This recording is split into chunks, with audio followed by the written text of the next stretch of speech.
Welcome back, everybody. Is the near constant news of car recalls leaving you feeling a bit lost? There are ways to ensure you don't miss out on repairs. Joining us again, Georgini, director of the Automobile Protection Association, to tell us how you can find out if your car is on that list. Thank you again for sticking around because it's such an important topic. First things first, there are more recalls on cars than there are cars sold.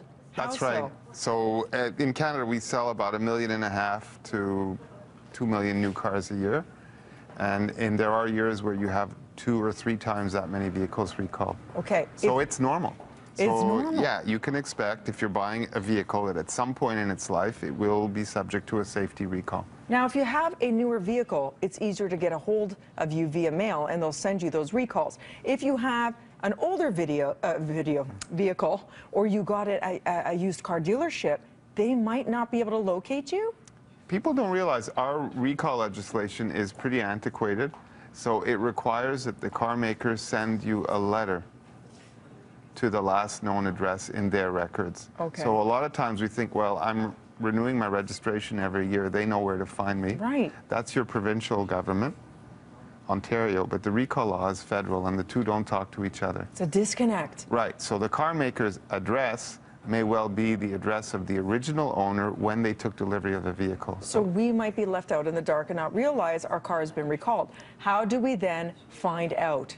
You say we should go to the car dealership, not the one where we bought the car if it's a used car dealership, but the actual makers, and phone in because they have a list of all the recalls, whether it be Audi or Mercedes or whatever it is. That's right. So if you purchase a vehicle used, I would get into the manufacturer's database as the current owner. So you can do that through a dealer. They can enter that they're all on a central system, or by calling customer support for your branded car. Or Honda, Toyota, whatever, right. Ford, whatever it is. Yeah. Now, okay. there is also online. There are some online tools. The government has a database of all recalls for vehicles, but that doesn't tell you whether your car was fixed or not. It only tells you if there's a program that applies to your vehicle. Okay. About 2/3 of car makers now can support a real-time lookup. Let's take a look. So that's going to be on your site because we'll have you the guys link. are going to have that. Yeah, thank the you link. for that. So it's not universal because it's still not required by law. It's voluntary, but some car makers already do it in the States. Right. And so they extended the same feature here. Okay, it's about time, right? Let's take a look at some right now that are being recalled. The 2005, 2007 Chevrolet Cobalt, the Pontiac G5. Right now on the list, and so the these are Pursuit? older vehicles. They're 12, 13-year-old vehicles, but the recall came out only many years after they were on the market, and GM actually has done pretty good. I understand that about 3/4 of these vehicles were already fixed, but if you haven't had the new style ignition switch put in, there is a risk you could accidentally switch the car off while you're driving.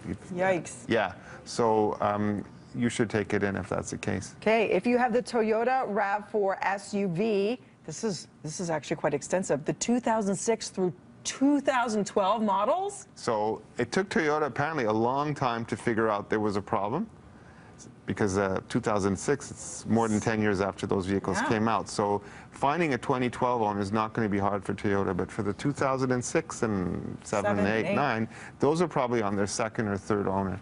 So if you own one of those vehicles, it would be worth checking with a Toyota dealer. And this has to do with the rear seat belts. They could be cut by the seat frame. It says here to fail in a collision. Right. So that's huge. Well, the good thing is it's the rear seat belts. That's an occupant position that's rarely occupied for many vehicles. Okay. So, the 2013 to 2015 Ford Fusion as well as the Lincoln MKZ. Right. This is the front seatbelt cables may offer insufficient strength in a crash. Dealers to install the protective coating. So again, take that in, make sure you're safe.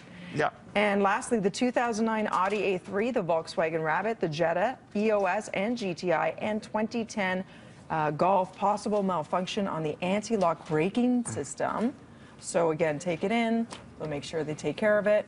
You're good to go on the roads. And in this case, and sometimes with some recalls, they'll actually change a part. That can save you an expensive repair that your own independent shop might not know about. So they may tell you, look, you have a problem with your anti-lock brakes. We've got to change this part. It's a few $100. Yep. But if it's covered by recall, your independent shop may not know that.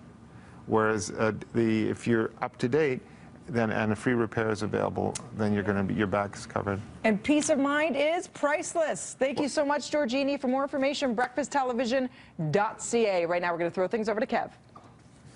So once again, while we have George there, did we cover, or just to remind people as well, how do you know if your car isn't under a recall notice? Yes, he said to call the dealership. Go ahead, George. Reiterate that. Well, one thing is if your manufacturer offers an online real-time lookup, you can check yourself to see if your vehicle is in the system, still open, still needs to be brought in.